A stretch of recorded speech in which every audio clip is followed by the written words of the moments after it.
वैकुंठी प्रस्तुत प्राप्त प्रसंगी सेवकर्ता निवडलेला अभंग देहनुवासी महाराष्ट्र भूषण वैराग्य मूर्ती देवचे सुप्रसिद्ध साधू श्री संत जगतवंदनीय जगद्गुरु देवमान्य समाजमान्य घरमान्य असणारे संत श्रेष्ठ तुकाराम महाराज यांचा सेवेसाठी निवडलेला 4 चरणाचा उत्कृष्ट असा अभंग विठ्ठल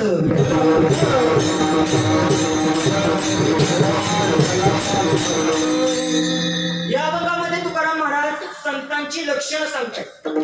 तुकाराम महाराज म्हणतायत की संत हे जगावेगळे विशेष आहेत, श्रेष्ठ आहेत. मग तुकाराम महाराज सुरुवातीला सांगतात की या संत महात्म्यांनी संसारामध्ये धन्यता मिळवलेली आहे. संत महात्मे दयाळू आहेत. इथं उपकार करण्यासाठी संत महात्मे वैकुंठाहून आलेले आहेत. त्याचबरोबर 3ऱ्या चरणामध्ये सांगतात की संत महात्मे कधीच लटकं बोलत नाही. संत महात्मे देहावरती उदास असतात. आणि शेवटी सांगताना म्हणतात की संतांची वाणी ही मधुर आहे आणि जगाचे गुणदोष हे संत महात्मे आपल्या पोटामध्ये साचून घेत असतात. हा झाला अभंगाचा सरळ अर्थ. विठ्ठल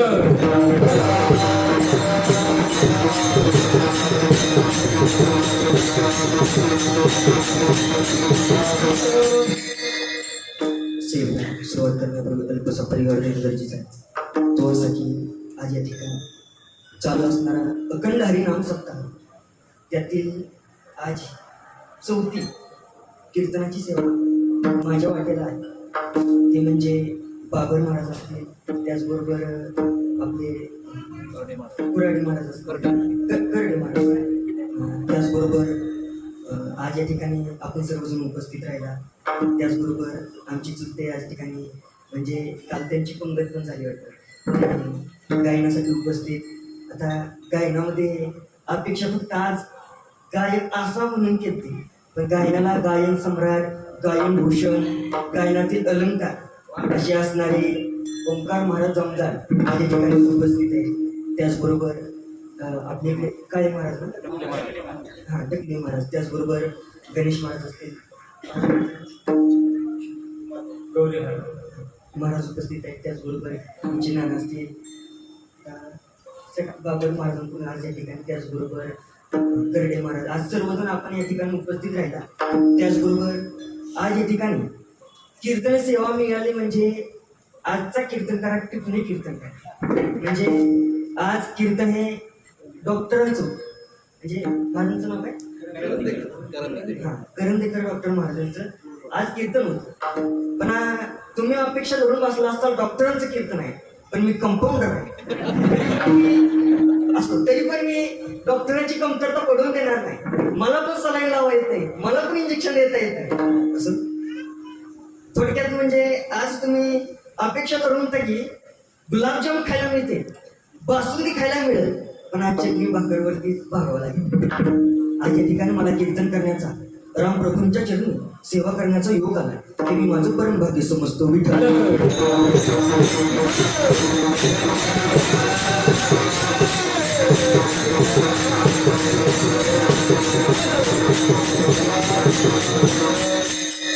तुकाराम महाराज म्हणतात की संत महात्म्यांनी या संसारामध्ये धन्यता मिळवली आहे. आता ही धन्यता सामान्य जगाला धन्यता संसारामध्ये मिळवू शकत नाही. संत महात्म्यांनी मात्र या संसारामध्ये धन्यता मिळवली. आता संसार जर बघायचं म्हटलं, सुरुवातीलाच माणसाचा संसार सांगायचा विचार, तसं नाही. संसार हा वेगवेगळ्या पद्धतीचा आहे.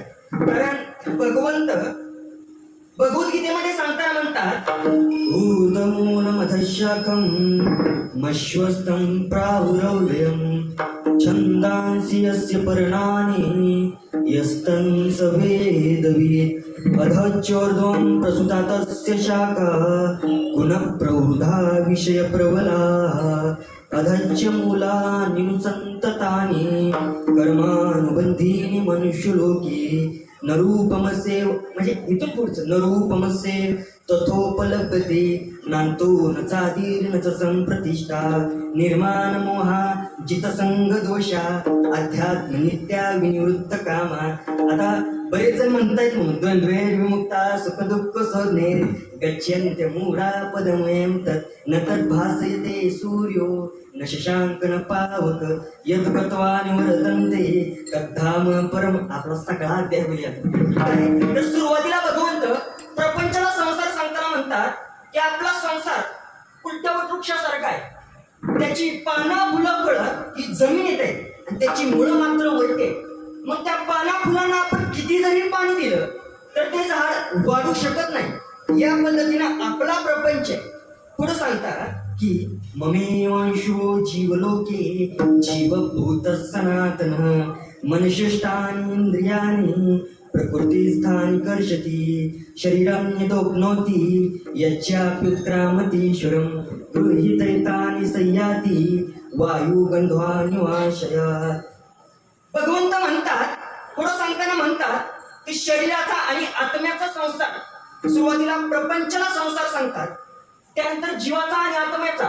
आता बघायला गेलं तर आत्मा हा अमर आहे, आत्मा भगवंत स्वरूप आहे. आणि याचा संसार कसा ठरू शकतो? कारण याला सुद्धा एरझार घालावा लागतात.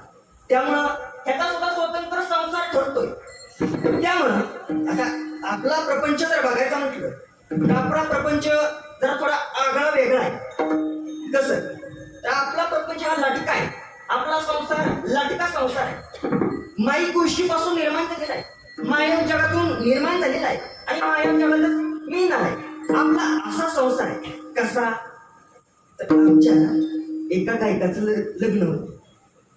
मग त्या गायकाच्या लग्नामध्ये गेल्यानंतर त्या ठिकाणी सर्व पाहुणे आलेले आहेत. त्यामध्ये जे वरबाप आहेत ना ते सगळीकडे व्यवस्थित फिरून बघतायत कोणता पाहुणा उपाशी राहिला नाही पाहिजे, सगळे पाहुणे जेवतायत का, त्याचबरोबर सगळ्या पाहुण्यांचा सत्कार म्हणजे मोठे मोठे पाहुणे आहेत त्यांचा सत्कार होतोय का, हे सगळं व्यवस्थित बघतायत. पण अशा परिस्थितीत जे नवरा नवरी होते ना त्यांच्या मध्ये मध्ये एक म्हातारी करत होती. म्हणजे त्यांच्या दोघांच्या मध्ये मध्ये एक सारखी म्हातारी मध्ये मध्ये करत होती.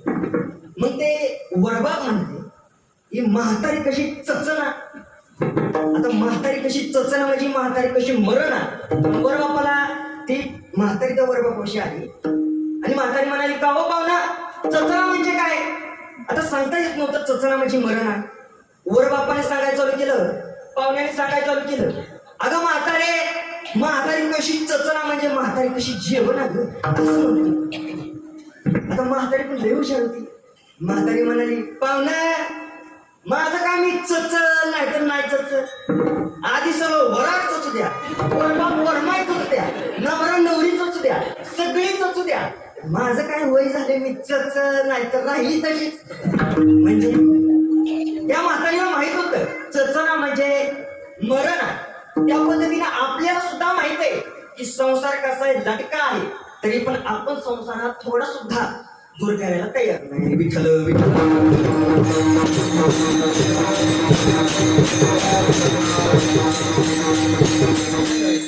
संत महात्मे मात्र या संसारामध्ये धन्यता मिळवतात. आता ही धन्यता सामान्य जगाला मुळीच लागू शकत नाही.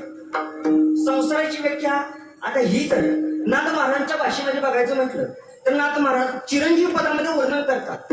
सुरुवातीला चिरंजीव पद पावयासी अधिकार कैसा साधकासी किंचित बोलून इच्छियासी कळावयाशी साधका येथे मुख्य पाहिजे अनुताप त्या अनुतापाचे कैसे रूप नित्य मरण जाणे समीप नमनी अल्प देह सुख. हे झालं उत्तम पुरुषाची लक्षणं. याच्या पुढं नाथ महाराजांनी विवेकाचं वैराग्याचं वर्णन केलं आणि याच्या पुढं जे वर्णन केले ते पंचविषयांचं. आणि याला नाथ महाराज संसार म्हणतात. नाथ महाराज सांगतात हा पाच विषया माझी प्रथम शब्द विषय संभ्रम स्पर्श विषय सुगम उपक्रम तो ऐसा नाना मृदुवासने घालिती विचित्र पर्यक निद्रे प्रती नरनारी शुश्रूषा करीती तेने धरी प्रीती स्पर्शाची ते रूप ते रस गोडी करिता घरी विसंबे घरी ममता मग गंध विषय ओढिता होय तत्वता त्या कैसा. थोडक्यात भगवंत ज्या पद्धतीने म्हणाले त्या पद्धतीने तुम्ही म्हणता महाराज प्रमाण दिलेलं कळालं पण काय सांगितलं हे कळालं. थोडक्यात काय श्रोत्रं चक्षुस्पर्शनं च रसनं घ्राणमेव च अधिष्ठाय मनश्चाय विषयानुपसेवते. थोडक्यात हे जर विस्तारशील बघायचं म्हटलं तर डोळ्याला वाटतं चांगलं बघायला असावं, कानाला वाटतं चांगलं ऐकायला असावं, नाकाला वाटतं चांगला श्वास असावा, त्वचेला वाटतं चांगला स्पर्श असावा, तसं जिभेला वाटतं चांगलं चटक्यात खायला असावं. म्हणजे हे जे पंचविषय आहेत यांना नाथ महाराज संसार म्हणतात. सगळ्यांनी संसाराच्या व्याख्या वेगवेगळ्या सांगितलेल्या. तुकाराम महाराज म्हणतात, तुकाराम महाराज देहाला संसार म्हणतात. का तर नाशिवंत देह जाणार सकळ आयुष्य खातो काळ सावधान. हे जर माऊलींच्या भाषेमध्ये बघायचं म्हटलं, माऊली म्हणतात पुनरपि जननम पुनरपि मरणम पुनरपि जननी जठरे शयनम. पुन्हा जन्म येणं पुन्हा मरण याला माऊली संसार म्हणतात. म्हणजे जन्म मरण्याच्या फेऱ्याला माऊली संसार म्हणतात. सगळ्यांनी संसाराच्या व्याख्या वेगवेगळ्या सांगितल्या. सुरुवातीला भगवंत प्रपंचाला संसार म्हणतात, जीवाला आणि आत्म्याला संसार म्हणतात. त्यानंतर नाथ महाराज पंचविषयांना संसार म्हणतात, तुकाराम महाराज देहाला संसार म्हणतात, नामदेवराय त्रिभुवनाला संसार म्हणतात, माऊली पुनर्विजननम म्हणजे जन्म मरण्याच्या फेऱ्याला संसार म्हणतात. सगळ्यांनी जरी संसाराची व्याख्या वेगवेगळी सांगितली असेल तरी या सगळ्या संसारामध्ये धन्य हे संत महात्मेच ठरतात. का तर ते बलाढ्य बलवान अशा भगवंताच्या अधीन राहतात आणि ते सुद्धा बलाढ्य बलवान होतात. थोडक्यात बळीयाचे अंकित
बळीयाचे अंकित आम्ही झालो बळीवंत.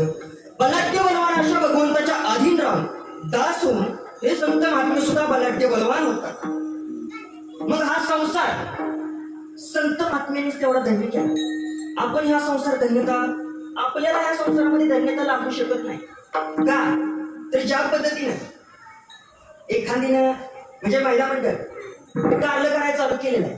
मग कारलं करत असताना काय केलंय तर मोठ्या मोठ्या अशी फोडी काढलेली आहे आणि तव्यामध्ये टाकून अशा ओबड असे बसले आणि आपल्याला पुरुष मंडळ खायला दिले.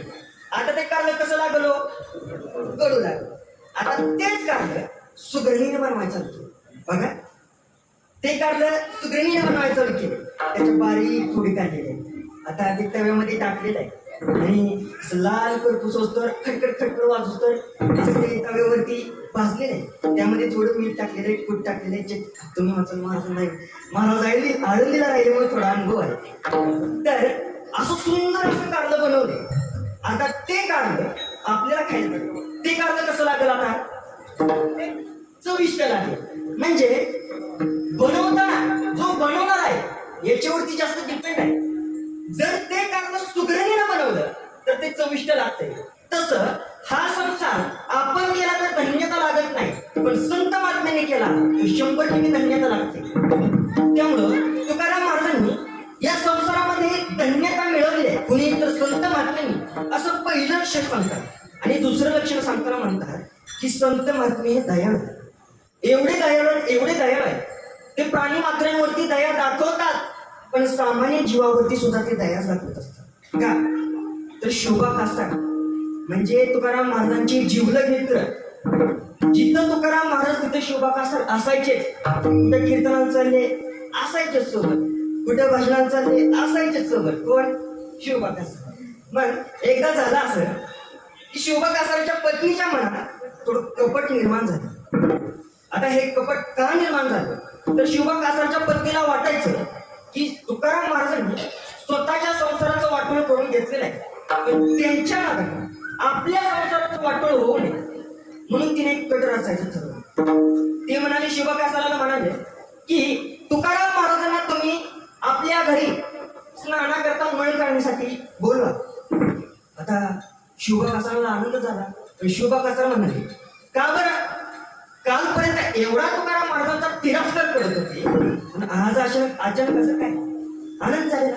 उड्या मारतच तुकाराम महाराजांकडे, तुकाराम महाराज आपल्या घरी मळ काढण्यासाठी स्नानाकरता तुम्ही चला.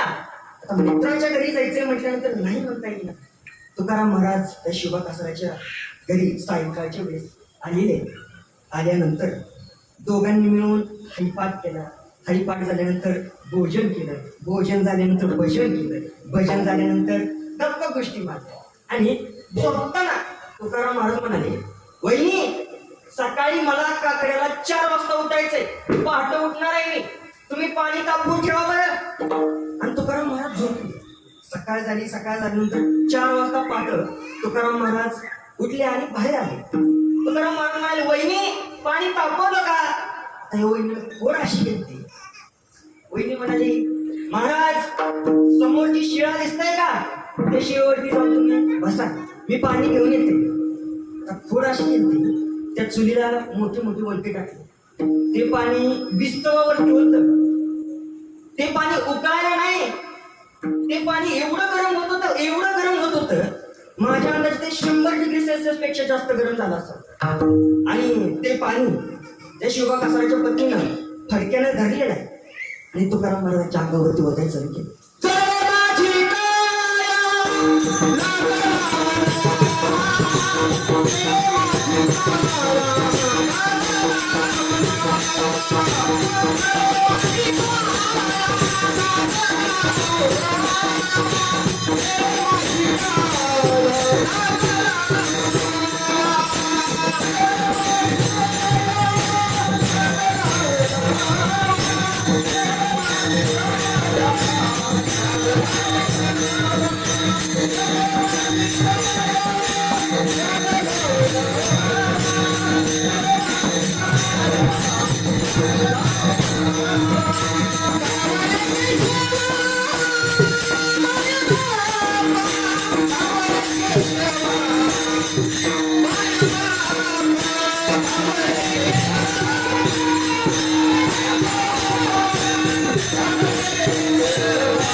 ते उकळलेलं पाणी अंगावरती टाकल्याबरोबर शरीराचा दाह झाला.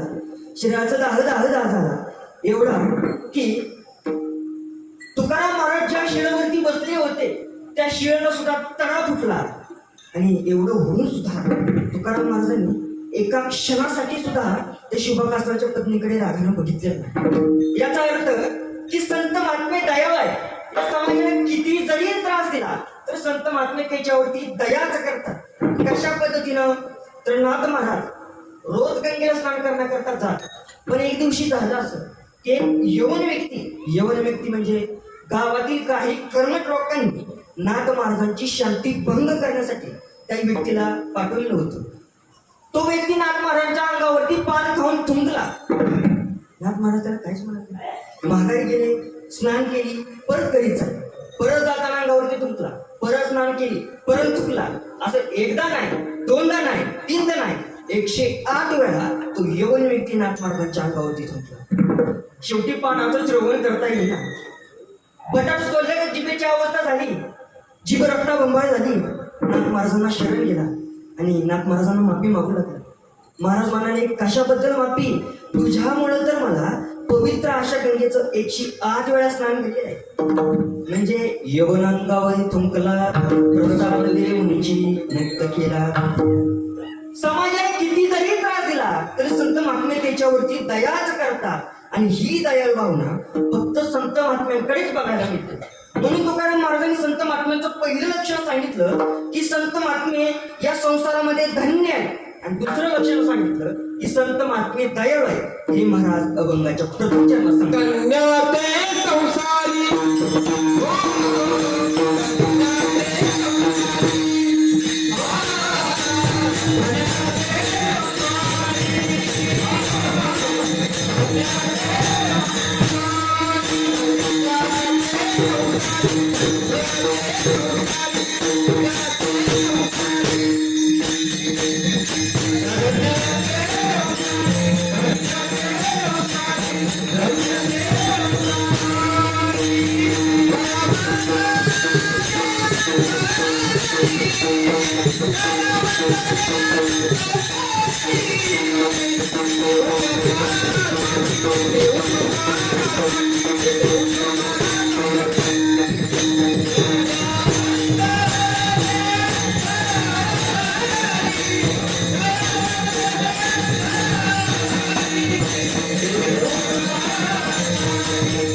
संसारी दयावंत जे अंतरी. तुकाराम महाराज म्हणतात की हे संत महात्मे तिथे उपकार करण्यासाठी वैकुंठाहून आले.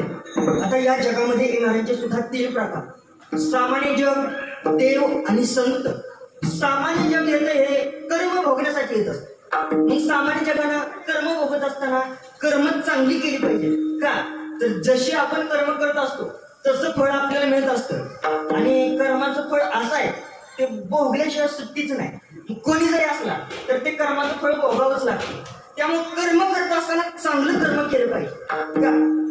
तर 3 मित्र होते आणि 3 मित्र एवढे जिवलग मित्र की त्यांनी ठरवलं की आपण फिरायला जायचं.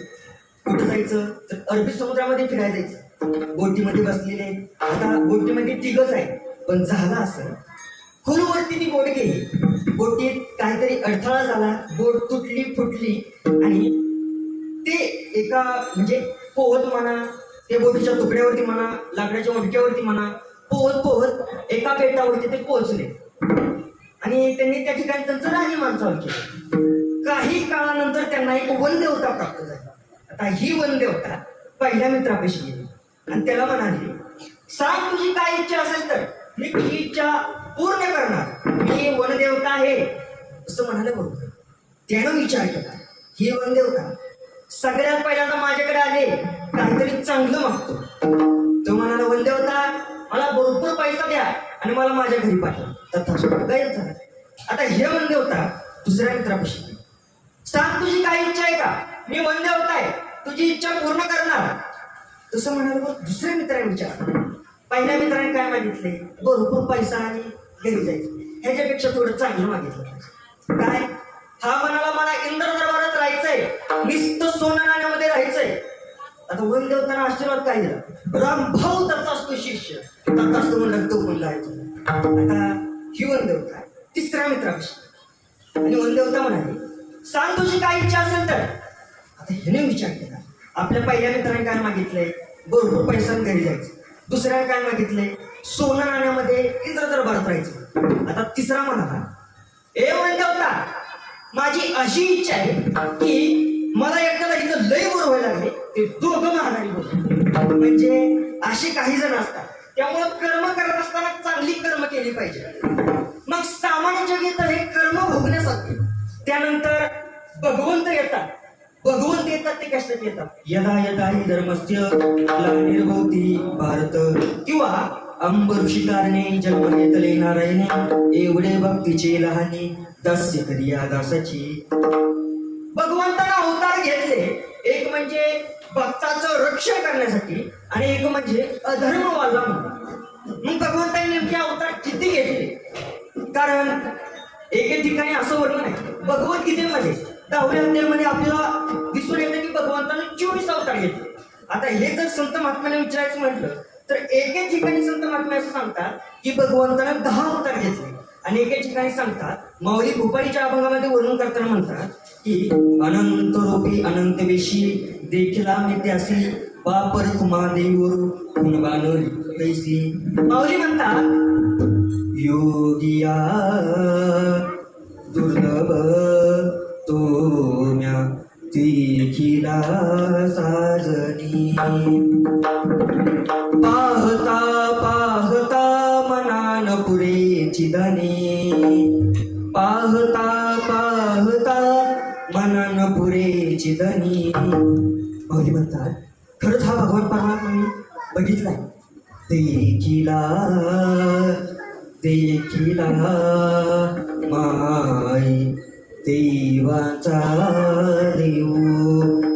बघितल्याबरोबर फिटला संदेहो निमाले दूजे पण, फिटला संदेहो निमाले दूजे पण, देखिला देखिला माई देवाचा देव. कसा बघितलेला आहे? अनंत रूपी अनंत वेशी देखिला मी त्याची, अनंत रूपी अनंत वेशी देखिला मी त्याची, बाप रखुमा देवी वरू कोण बाणली कैसी, बाप रखुमा देवी वरू कोण बाणली कैसी, देखिला. माऊली म्हणतात खरंच हा भगवान परमात्मा मी अनंत रूपामध्ये बघितलेला आहे. देखिला माई देवांचा देव. याचा अर्थ भगवंतानं अनेक अवतार घेतलेले आहेत. भगवंतानं 26 अवतार घेऊ, 10 अवतार घेऊ किंवा अनंत अवतार घेऊ. भगवंतानं अवतार कशासाठी घेतले? अधर्म आल्यानंतर किंवा भक्तांचं रक्षण करण्यासाठी. त्यानंतर येतात ते संत महात्मे. संत महात्मे येतात ते इथं उपकार करण्यासाठी येत असतात. आता ही उपकाराची भावना फक्त संत महात्म्यांकडेच असते. कारण उपकार बघायचे म्हटले तर आपल्यावरती 7 जणांचे उपकार आहेत. रवी चंद्रो घना वृक्ष नदी गावची सज्जना. सुभाषितकार सांगताना म्हणतात की आपल्यावरती या 7 जणांचे उपकार आहेत, पण या 7 जणांमध्ये सगळ्यात जास्त उपकार हे संत महात्म्यांचे म्हणजे सज्जनाचे. का तर सुरुवातीला सांगितलं रवी, सूर्य आपल्याला प्रकाश देण्याचं काम करतो. सूर्य प्रकाश देण्याचं काम करतो. मग सूर्याचे आपल्यावरती उपकार आहेत. पण इथं सूर्याचं लाईट बिल भरत असेल नाही ना? आपल्याला घरचं लाईट बिल भरणं, सूर्याचं कधी भरायचं? म्हणजे सूर्याचे आपल्यावरती उपकार आहेत. त्यानंतर रवी चंद्रो, चंद्राचे आपल्यावरती उपकार आहेत. चंद्र अन्नधान्य परिपक्वकडे नेण्याचं काम करतो, अमृतामध्ये नेण्याचं काम करतो, शीतलता आणण्याचं काम करतो. त्यामुळे चंद्राचे आपल्यावरती उपकार आहेत. रवी चंद्रो घना. पावसाचे उपकार आहेत. वृक्ष म्हणजे झाडाचे सुद्धा आपल्यावरती उपकार आहेत. आता 4थीच्या मुलांना प्रश्न असतो, मॅडम विचारतात सांगा मुलांनो झाडाचे फायदे काय, झाडाचे फायदे किती, वृक्षाचे फायदे सांगा. असं म्हणाल्यानंतर जी हुशार मुलं असतात ती म्हणतात मॅडम झाडापासून आपल्याला पानं, फुलं, फळं, लाकडं, डिंक इत्यादी गोष्ट मिळतात. आता हे जर गावठी पोरांना विचारायचं म्हटलं म्हणजे आमच्यासाठी म्हणजे विचारायचं म्हटलं तर ते सांगतात की मॅडम झाडापासून आहे, झाडापासून पानं, फुलं, फळं त्याचबरोबर चुलीला सरपण मशनात लाकड नाही. म्हणजे बोलण्याच्या पद्धती वेगवेगळ्या दिसून येतात. झाडाचे आपल्यावरती उपकार आहेत. रवी, चंद्र, घना, वृक्ष, नदी, नदीचे सुद्धा आपल्यावरती उपकार आहेत. आता काही नदीचे उपकार थोडे कमी पडतात, कारण नीरा नदीचे उपकार निम्यातून वर जास्त दिसतात आणि आमच्याकडे किती उपकार दिसतात ते असं. नदीचे सुद्धा आपल्यावरती उपकार आहेत. नंतर गावच म्हणजे गायीचे आपल्यावरती उपकार आहेत. गाय आपल्याला अमृतासारखं गोड दूध देते. त्याचबरोबर 36 कोटी देवांचं आपल्याला एका गायीमधून दर्शन मिळतं. त्यामुळे आपल्यावरती या 6 जणांचे उपकार आहेत. पण या 6 जणांवरती 6 जणांपेक्षा जो 7वा आहे, जो सज्जन आहे, याचे सगळ्यात जास्त उपकार आहेत. थोडक्यात संत महात्म्यांचे आपल्यावरती सगळ्यात जास्त उपकार आहेत. विठ्ठल विठ्ठल.